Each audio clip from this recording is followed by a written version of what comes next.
నల్ల సముద్రంలో నౌకల రవాణా, ఇంధన వ్యవస్థలపైన అమెరికా, రష్యా, ఉక్రెయిన్ మధ్య కుదిరిన ఒప్పందం ఇబ్బందుల్లో పడిందా? తాజాగా వస్తున్న వార్తలు అదే చెప్తున్నాయి. పరస్పరం ఇంధన వ్యవస్థల మీద దాడులు చేసుకోకూడదన్న నిబంధనలు ఉల్లంఘించినట్లు రెండు దేశాలు పరస్పరం ఆరోపించుకుంటున్నాయి. అమెరికా రంగంలోకి దిగితే పరిస్థితి సద్దుమణిగే అవకాశాలు ఉన్నాయంటున్నారు. అయితే వ్యవసాయ ఎరువుల ఎగుమతి లావాదేవీలకు సంబంధించి రిజర్వ్ వ్యవసాయ బ్యాంకులు, ద్రవ్య సంస్థలపైన ఆంక్షలు ఎత్తివేస్తేనే తమ వైపు నుంచి ఒప్పందం అమలు జరుగుతుందని అంటూనే మార్చి 18 నుంచి తాము ఎలాంటి దాడులు చేయలేదని రష్యా అంటోంది. ఇదే ఇప్పుడు హాట్ టాపిక్గా మారింది. ఉక్రెయిన్ కూడా పలు ఆరోపణలు చేసింది. ఇప్పటికే 8 ఇంధన వసతులపైన దాడి చేసినట్లు చెబుతోంది. క్రిమియాలోని గ్యాస్ నిల్వలతో సహా పైపు లైన్ల మీద జెలెన్స్కీ సేనలు దాడి చేసినట్లు పుతిన్ యంత్రాంగం ప్రకటించింది. మధ్యవర్తిగా ఉన్న అమెరికా వైపు నుంచి ఎలాంటి స్పందన, ప్రకటన వెలువడలేదు. ఈ ఒప్పందంతో ఐరోపా యూనిట్కు ఎలాంటి ప్రమేయం లేదంటున్నారు. రష్యా సైనిక చర్యకు ప్రతిగా అమెరికాతో పాటు ఐరోపా దేశాలు కూడా ఆంక్షలు అమలు చేస్తున్నాయి. బేషరతుగా ఉక్రెయిన్ నుంచి పుతిన్ సేనలు వైదొలిగితేనే ఆంక్షలు ఎత్తివేయడం పైన ఆలోచిస్తామని ఐరోపా యూనియన్ ఇప్పటికే ప్రకటించింది. అయితే దీనిపైన అమెరికా నుంచి ఎలాంటి ప్రతిపాదన రాలేదు.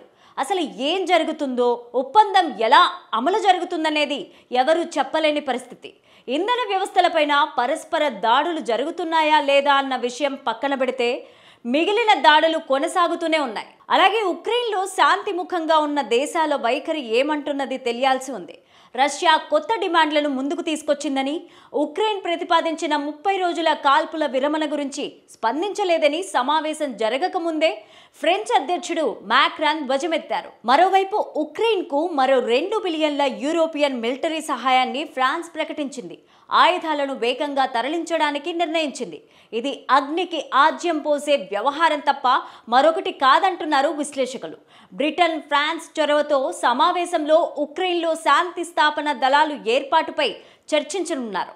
అక్కడ నాటో దళాలకు అలాంటి పాత్రను అంగీకరించలేదని రష్యా ముందుగానే స్పష్టం చేసింది. తాజా దాడులను చూపుతూ మాస్కో వైపు నుంచి నిజమైన శాంతి ప్రయత్నాలు లేవని, అందువలనే కొత్త ఆంక్షలు అమలు జరపాలని ప్యారిస్ సమావేశాల్లోకి వెళ్లే ముందు జెలెన్స్కీ చెప్పాడు.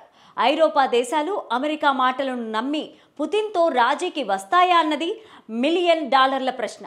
ప్యారిస్ సమావేశం పరిస్థితిని సమీక్షించడం తప్ప కొత్త యూనియన్ ప్లాన్ తెలుసుకునే అవకాశాలు కనిపించడం లేదు. అయితే ఉక్రెయిన్ పోరులో రష్యా అతిపెద్ద భాగస్వామిగా ఉన్న చైనా వైఖరి మారుతున్నట్లుగా ఊహాగానాలు వినిపిస్తున్నాయి. భారత్, చైనా తటస్థంగా ఉన్నాయి తప్ప రష్యాకు మద్దతు ఇస్తాయనడం పెద్ద అబద్ధమే అవుతుంది.